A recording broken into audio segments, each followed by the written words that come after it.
What's going on, guys? It's Young Wealth. Now today we have a very interesting video, a very juicy video, because today we're comparing 10,000 XLM versus 2,000 XRP. Now the reason I've got those two numbers and I've actually compared them two together is because if you actually put in 1,000 for both, that's the amount you're gonna get around. So let's just go on XRP and we will show you. So if I put in 1,000 here, right, you're gonna get around 2,000 XRP. So with $1,000 you get around 2,000 XRP. And if we just go over here to actually the converter for XLM, you would actually get around 9,700 XLM, right? So I rounded it up to 10,000 to make it look more better, say.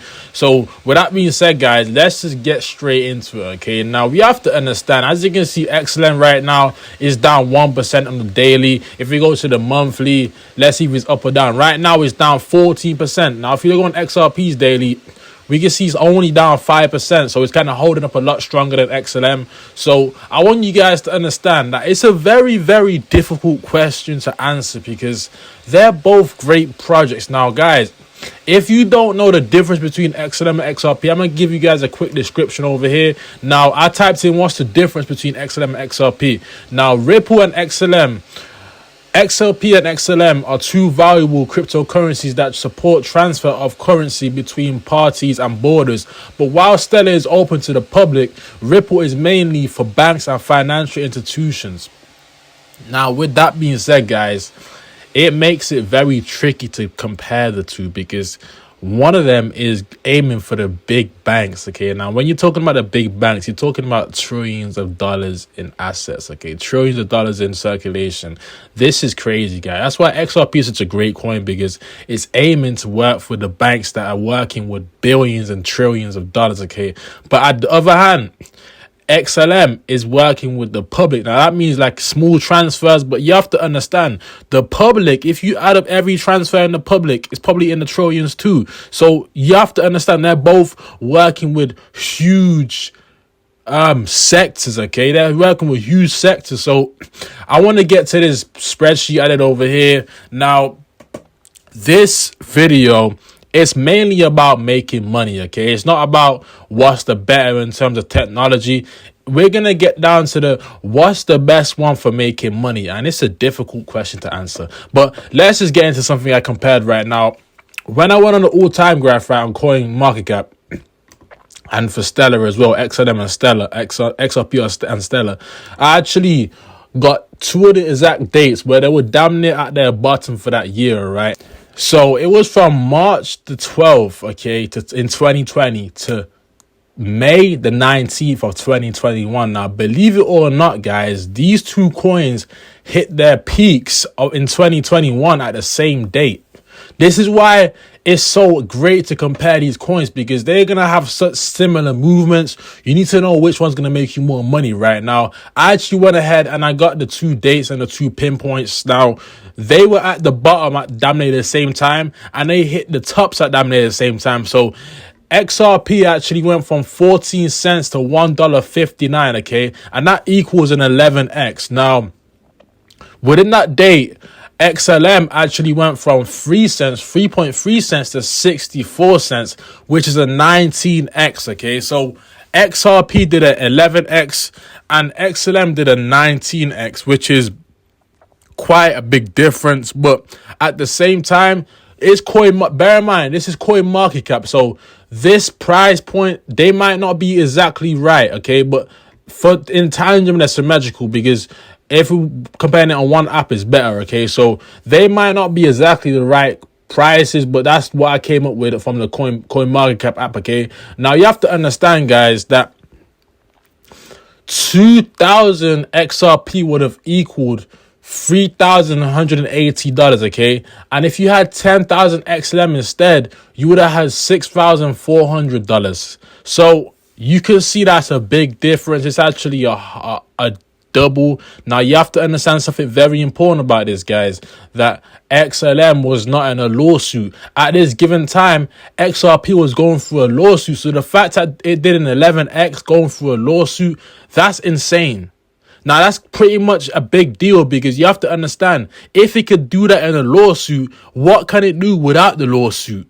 Okay, what can it do without the lawsuit? That's what I'm really focused on right now, because if it can actually do an 11x while they're being sued by the SEC, what can it do now they defeated the SEC? I really want to know, because you have to understand that it's very important when you look at the all-time high now. You have to understand, if you go onto XLM's all-time high, it will say on Google the all-time high is 93 cents, okay? Now, if you go into XRP's all-time high, on Google it says $3.84, okay? $3.84. So that's what I did. I compared the two. Now, if you had 2,000 XRP at all-time high, that would equal you 7.6K, okay? 7.6K. And if you actually had 10,000 XLM at all-time high, you would have had 9.3K, okay? So 9,300, okay? Or if you're in America, 9,300. If you're in America for XRP, 7,600, okay? So we can see XLM still made more money at the all-time highs. Now, that's very interesting, because XLM had a less value in terms of digit number, okay? So we have to understand XRP had a higher digit value, okay? So it went for $3 and XLM only went to 93 cents, okay? But at the same time, it did more in gains. So we're going to have to answer this question truthfully, okay?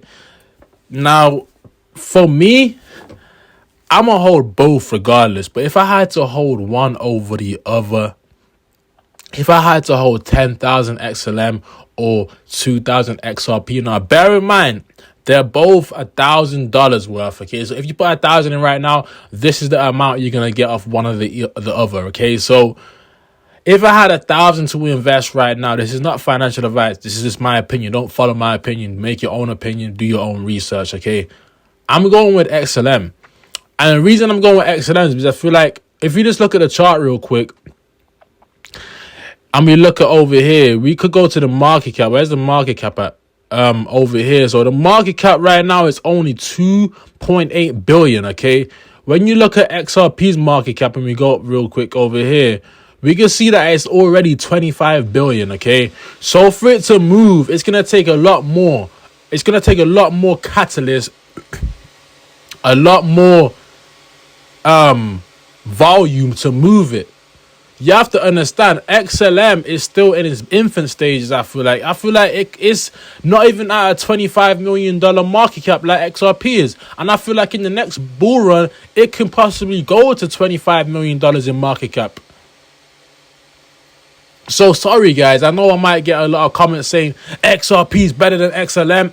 But in my humble opinion, I have to choose XLM with the 10,000, because I feel like the lower the market cap, the more potential. For XLM, for XRP to double in price, it would have to go to $50 million in market cap. For did I say that right? For XRP to double in price, it would have to go to a $50 million market cap. For XLM to double in price, it would have to go to a $5 billion market cap. So for XRP to double in price, you have to go to a $50 billion market cap, okay? But if you put out to XLM, it only has to go to a $5 billion market cap. So with that being said, guys, I hope you guys enjoyed this video. Yeah, that's my answer, my quick answer. I would actually choose 10,000 XLM. I would actually choose 10,000 XLM with this video. And the reason I'll choose that is because I feel like it has a lot more to gain. And I feel like its market cap will affect the potential. So with that being said, it was Young Wealth. And I'm signing out with another video. Peace.